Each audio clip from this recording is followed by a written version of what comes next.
Hey everyone, it's Andrew here from Cable Bullet. Today I want to show you how to install the Fusion lighting system onto your Signature Series railing.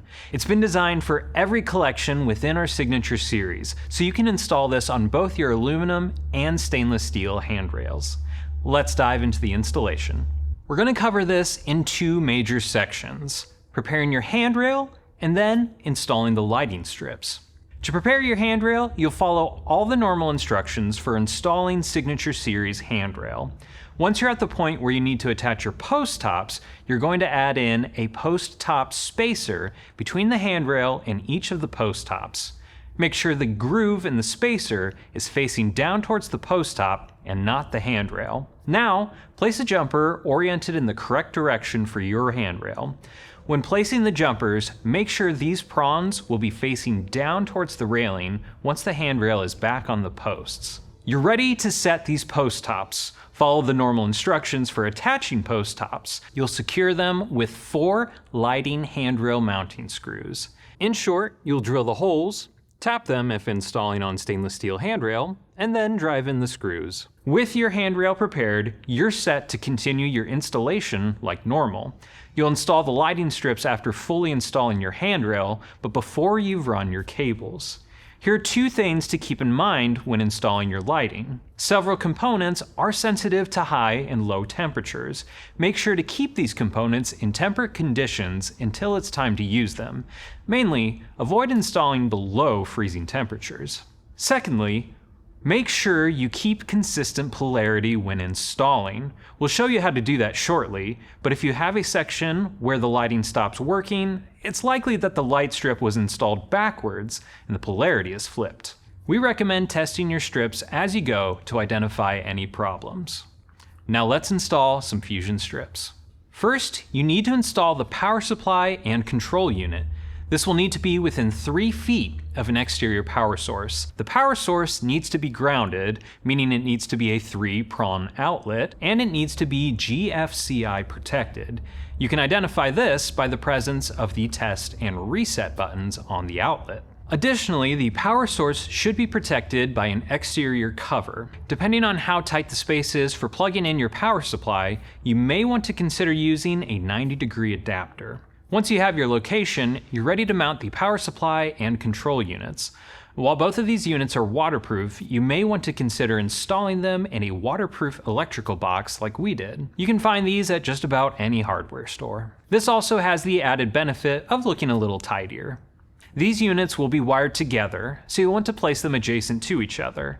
Something to keep in mind when placing these is that your control unit will need to be accessible to pair any remotes, so don't put these 2 out of the way. Drill any holes through the mounting brackets and secure them with mounting screws appropriate for the material you'll be installing them into. Now you're ready to connect the power supply to the control unit.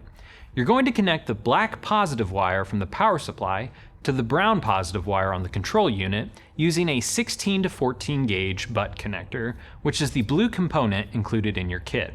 The wires are pre-stripped, but you can remove additional shielding if you don't have at least 1/4 inch of cable showing. You shouldn't have more than 3/8 inch of exposed wire. Insert the black cable into the butt connector and crimp it in place twice using electrician's pliers. Then, insert the brown cable into the other end and crimp it twice again. Next, seal the heat shrink using a standard lighter or a heat gun. Repeat this process with the white negative lead from the power supply and the blue negative lead from the control unit.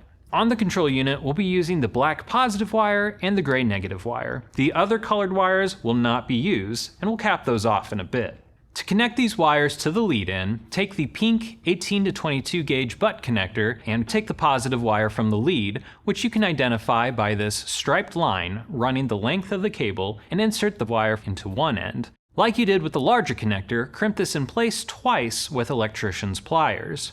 Insert the black positive wire from the control unit into the other end of the connector. Crimp it in place twice and then seal the heat shrink like before.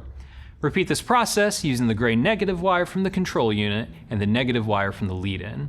Now you need to cap off your unused wires. First, trim off the exposed part of each wire, and then take a wire nut and insert any of the uncapped lines. If done correctly, the nut should be securely in place. Repeat this for the other uncapped wires. Now you're going to gently clean the underside of your handrail to ensure you have a good surface for the fusion strips to adhere to. The aim here is to get rid of any dirt and dust that might be present.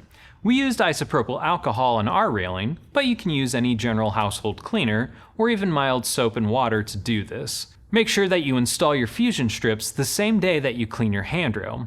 If you clean all your handrail but don't end up installing your fusion strips, you'll need to clean your handrail again when you install them. Now, apply the included adhesive promoter anywhere that the lighting will be installed. Your handrail needs to be completely dry before using this, and each wipe is good for up to 10 feet of railing. In addition to handrail, you'll need to use the adhesive promoter on the face of the post column where you'll be setting your raceway. Make sure to wear gloves when applying the promoter. Like with cleaning your railing, this needs to be done on the same day as you install your fusion strips. Now for the fun part. Let's install your first fusion strip. The fusion lighting comes in these 50-foot spools. The first thing to do is cut off the pre-installed connector using an electrician multi-tool or a pair of heavy-duty snips. Something really important is that you need to cut at the correct tick marks. If you look at the back of your fusion strip, you'll see this red adhesive strip that has tick marks. Make sure to ignore these. Anytime you cut the fusion strip, you'll want to cut at the tick marks on the silicone. For your first cut, locate the nearest tick mark on the silicone line. Again, ignore the tick marks on the red adhesive strip. If you want to make sure you've cut at the correct spot, peel back a small section of the silicone band. You should be able to see the copper lead-in pads flush with the cut. Now you'll get the length of your strip by measuring between the faces of your first two posts. Depending on the type of posts you're measuring between, you'll subtract from this measurement. For each terminal post you're measuring between, subtract an inch. For each line post, subtract 2 inches. For example, if you're running a fusion strip between a terminal end post and a line post 48 inches away, you'd subtract 3 inches for a final length of 45 inches. Cut your strip to length at the nearest tick mark, erring on the long side. You can always shorten the strip later if needed. Peel back ½ inch of the adhesive strip and trim off the excess. Just make sure not to nick the silicone housing. Next, attach this strip to the upstream lead-in, which is the wire connecting you to the control unit and power supply. Take a clear, quick connector and put a dab of silicone sealant under the closed end of the housing where you'll insert your fusion strip. This will waterproof the connection. With that set, snap the housing into the upstream connector, making sure to match the polarity, positive to positive and negative to negative. If you need to check the polarity of your strip, peel back a bit of the silicone to check the copper pads.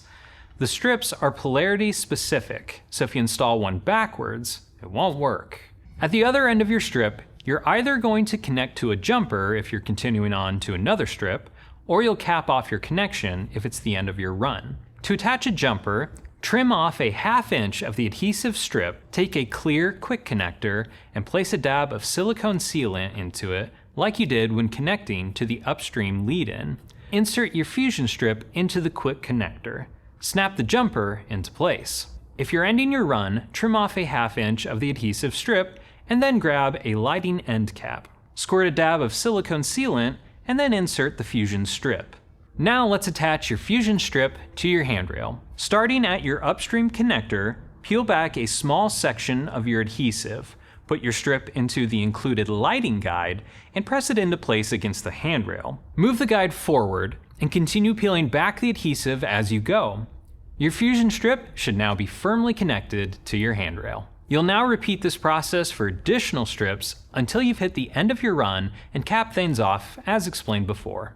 Now that your fusion strips are all attached, you're ready to conceal your lead-in wires. Take your included raceway and find where on the post you want this attached to. Mark on the raceway where you'll be trimming it down. Make sure to account for an 1/8 inch gap at the bottom of the post. This will give the wire enough room to exit. Open up the raceway and cut it using heavy-duty snips or a saw.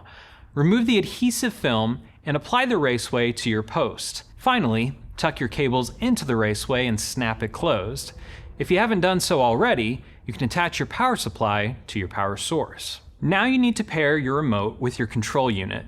The instructions can vary depending on which remote you purchased with your order. Follow the pairing instructions that came with your kit. There you have it. Soft, beautiful lighting to keep your view going for a little while longer.